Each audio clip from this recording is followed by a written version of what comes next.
Hello ladies and gentlemen, and welcome back to another video. Apologies for not posting anything last week. I was quite busy with exams and didn't have any time. But luckily that's behind me now and I have another pretty awesome command for you guys. I made 7 different tools that you can use to make a super safe command block bunker. If you want to use them, head on over to my website and copy the first command from there. Paste it into a command block and activate it.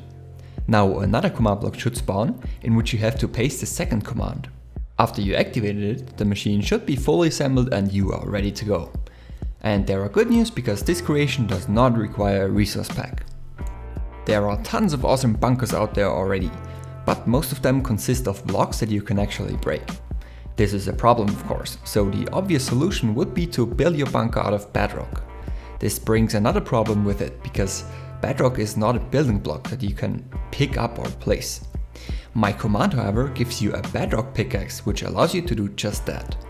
To obtain Bedrock, you need to look for hay blocks in your world.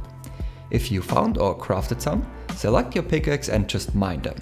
They will appear in your inventory, labeled correctly, and can now be placed just like any other block. Of course, they don't behave exactly as if Bedrock was normally obtainable. It is a pretty neat workaround though that allows you to easily use them in survival mode. If you finish building your bunker skeleton, you might soon realize that getting through the bedrock walls is pretty annoying, as you have to mine and place the blocks every time you go in and out. The next item fixes this problem by allowing you to place a secret entrance and exit in your base. Just right click the spawn egg and it will automatically be created. Selecting an Eye of Ender reveals its position. Don't worry though, if a stranger happens to come across them, there are more secrets to it. Actually getting inside requires you to walk to the entrance backwards while sneaking and holding the Ender Eye. On the other side, hiding the exit is not really necessary, so I simply added a button that you can press to teleport up again.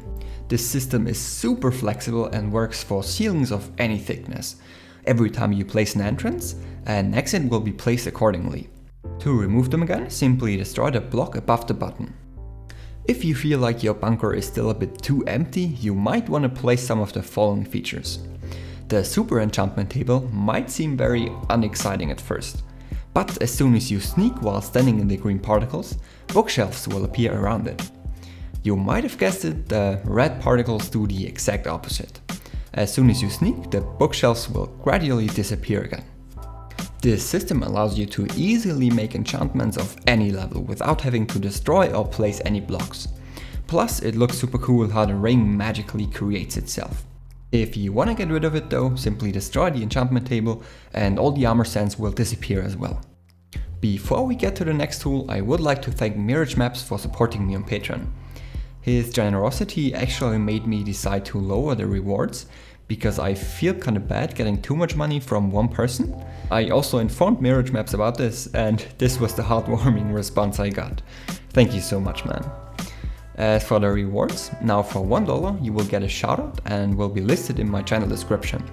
For $3 you will get access to my Patreon feed, where I'm posting screenshots, GIFs and videos of what I'm currently working on. And for $5 you get access to my videos before everyone else.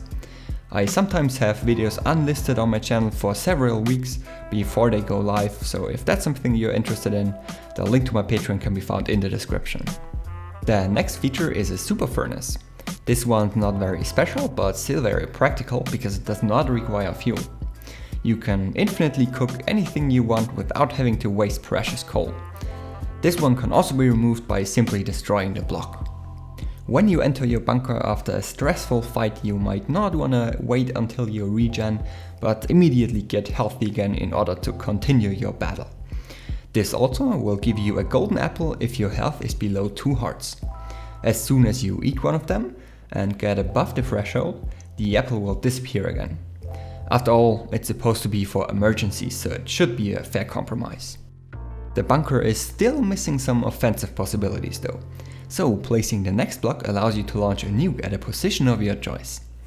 After pressing the button, you will be teleported into the sky. Up there you have about 10 seconds to choose your destination. To confirm and skip the timer, you can also just sneak. After you've done that, a nuke will fall from the sky and cause a massive explosion upon impact with the ground. There is no time limit or anything else.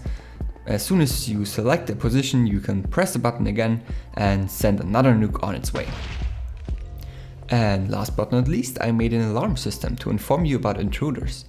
Use the spawn egg to place down the alarm and use it a second time to place down a motion sensor. It was quite tricky to achieve this, but what you place is always alternating, even if multiple people use it. A motion sensor can be revealed by selecting an ender eye, and it will send a signal to the closest alarm if an entity in a 20 block radius is moving. To remove them, destroy the middle block or drop a piece of TNT onto the sensor. And that's pretty much it for the features of this command. If you found any of them useful, feel free to visit my website where you can get the commands to use this creation in your own world. I had a lot of fun working on this and I really hope you enjoyed too. Thank you all so much for watching and I'll see you in my next video.